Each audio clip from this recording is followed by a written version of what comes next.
할렐루야, 오늘도 살아계신 우리 주님을 찬양합시다. 네, 오늘 함께 볼 하나님의 말씀은 고린도서 13장 우리 1절부터 10절까지 말씀인데요. 제가 1절부터 5절까지 말씀 봉독해 드리도록 하겠습니다. 내가 이제 세 번째 너에게 가리니 두세 증인의 입으로 말마다 확정하리라. 내가 이미 말하였거니와 지금 떠나 있으나 두 번째 대면했을 때와 같이 전에 죄 지은 자들과 그 남은 모든 사람에게 미리 말하노니 내가 다시 가면 용서하지 아니하리라. 이는 그리스도께서 내 안에 말씀하시는 증거를 너희가 구함이니 그는 너희에게 대하여 약하지 않고 도리어 너희 안에서 강하시니라. 그리스도께서 약하심으로 십자가에 못 박히셨으나 하나님의 능력으로 살아계시니 우리도 그 안에서 약하나 너에게 대하여 하나님의 능력으로 그와 함께 살리라. 너희는 믿음 안에 있는가? 너희 자신을 시험하고 너희 자신을 확증하라. 예수 그리스도께서 너희 안에 계신 줄을 너희가 스스로 알지 못하느냐? 그렇지 않으면 너희가 버림받은 자니라. 아멘. 네, 오늘 우리 스스로 시험하여 보라 라는 제목으로 같이 하나님의 말씀 나누도록 하겠습니다. 네, 우리 구약시대의 말씀에 보면은 많은 선지자들이 나와서 하나님의 말씀을 이렇게 대언하는 모습을 발견할 수가 있습니다. 예, 선지자들은 이 하나님의 말씀을 이렇게 받아서 그 말씀을 그대로 이렇게 전달하는 그런 역할들을 하였던 것입니다. 그래서 많은 시간 동안 많은 선지자들이 이렇게 그런 사명을 잘 감당했습니다. 그런데 그런 선지자들이 있는 곳마다 꼭 한둘 있는 선지자들이 있습니다. 바로 거짓 선지자들이었습니다. 거짓 선지자들은 하나님의 말씀을 대언한다는 그런 이름으로 사람들을 미혹하여 하나님이 전하고자 하는 그 말씀 외에 다른 것들을 이렇게 전함으로써 그들을 미혹했던 것입니다. 여러분, 만약에 저와 여러분이 그 시대에 살고 있었더라면 과연 진정한 하나님의 메시지를 들을 수 있었겠습니까? 하나님의 선지자가 누군지 깨달을 수 있었겠습니까? 쉽지 않을 것 같습니다. 그런데 예레미야 선지자가 이렇게 이야기하고 있어요. 예레미야 28장 9절 말씀에 평화를 예언하는 선지자는 그 예언자의 말이 응한 후에야 그가 진실로 여호와께서 보내신 선지자로 인정받게 되리라. 아멘. 네, 예언을 해도 그 말씀이 시간이 지난 후 그 말씀이 응해야지 그가 진정한 선지자로 인정받을 수 있다. 이렇게 이야기를 하고 있는 것입니다. 바로 하나님의 말씀을 전하지만 그 말씀이 성취돼야 그가 진정한 선지자로 인정받게 될 것이다. 이렇게 이야기를 해주고 있습니다. 네, 오늘 같이 볼 우리 하나님의 말씀이 고린도 교회 이제 13장 말씀의 마지막 시간이 도래되었습니다. 그동안 바울이 고린도 교회를 사랑하는 마음과 또 그들을 권면하는 여러 가지 이야기들을 해주고 이제 23장 마지막 부분에서는 다시 한번 마지막으로 그들에게 강력하게 권면하며 경고하며 이 말씀을 마무리 짓고 있는 것을 발견할 수가 있습니다. 그래서 이 말씀 보면은 5절 말씀에 그들 고린도 교인들에게 이렇게 권면을 하고 있습니다. 너희는 믿음 안에 있는가? 너희 자신을 시험하고 너희 자신을 확증하라. 예수 그리스도께서 너희 안에 계신 줄을 너희가 스스로 알지 못하느냐? 너희가 이 믿음 안에 있는지 너희 자신을 시험해 보라. 너희가 정말로 그리스도인이냐? 너희가 정말로 성도냐? 너희 자신을 스스로 시험하여 보라. 그리고 확증해라. 이렇게 이야기를 해주고 있는 것입니다.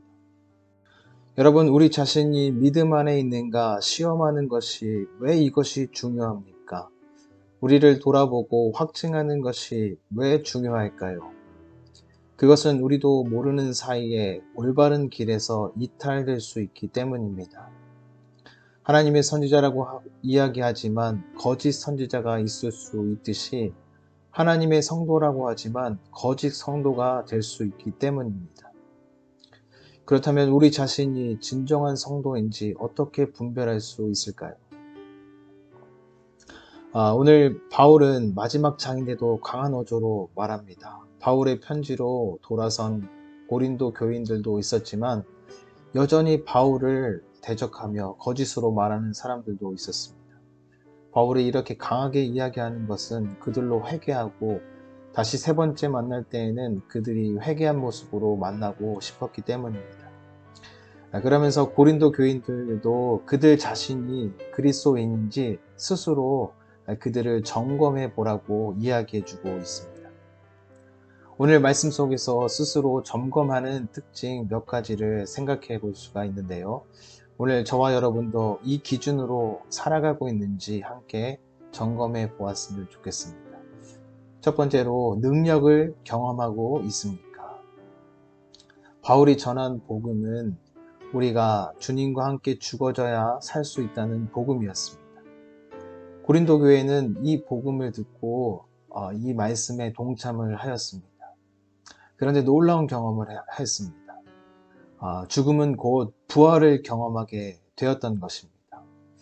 마치 콩 하나를 심어져서 그 콩 하나를 썩어지면은 그 안에서 생명이 나와 열매를 맺듯이 30배, 60배, 100배의 열매를 맺듯이 그들이 이 말씀에 순종하였을 때 이 예수 생명의 능력을 경험하였던 것입니다.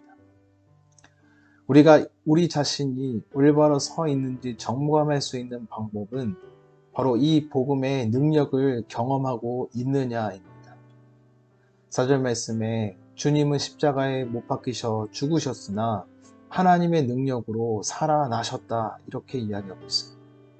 바로 생명의 능력을 경험하고 있다고 말씀하신 것입니다. 고린도 교회는 바울의 복음을 듣고 결단할 때 이 생명을 경험했던 것입니다. 우리도 날마다 이 생명에 서 있는지 우리 스스로를 점검해 봐야 할 것입니다. 두 번째로 생각해 보면은 우리가 진리를 따라 살고 있느냐입니다. 그리스도인의 믿음 안에 산다는 것은 곧 진리를 따르는 삶입니다. 8절 말씀에 우리는 진리를 거스러 아무것도 할 수 없고 오직 진리를 위할 뿐이라, 이렇게 말하고 있어요. 우리는 때로는 진리를 거스르는 삶을 살고 있습니다. 말씀이 없이도 내 생각대로, 내 느낌대로 살아갈 때가 많이 있습니다. 그런 삶에는 곧 진리를 거스르는 삶이라, 이렇게 이야기할 수 있습니다. 예수님께서는 공생애 동안 오직 진리의 말씀을 성취를 위하여서 사셨습니다. 우리도 믿음 안에 살아간다는 것은 바로 이 진리를 위하여서 사는 삶입니다. 그래서 우리는 말씀을 보고 듣고 외우고 이렇게 쓰는 것입니다. 그 무기를 소유할 때 성령님의 도우심을 통하여서 그 진리를 살아낼 수 있고 순종할 수 있고 그 진리를 위하여서 살아갈 수 있게 되는 것입니다. 오늘 바울이 고린도 교회를 향하여서 너희 자신을 스스로 점검하여 보라. 믿음에 서 있는지 또 그 믿음의 확증이 있는지 너희 자신을 스스로 점검하여 보라 이야기해 주고 있습니다. 이 말씀이 저희들에게도 동일하게 울려 퍼지기 소원합니다. 오늘 하루도 이렇게 함께 믿음으로 승리하고 또 말씀으로 승리할 수 있는 귀한 복된 하루가 되기를 소원합니다. 다 같이 기도드리겠습니다. 하나님 감사합니다.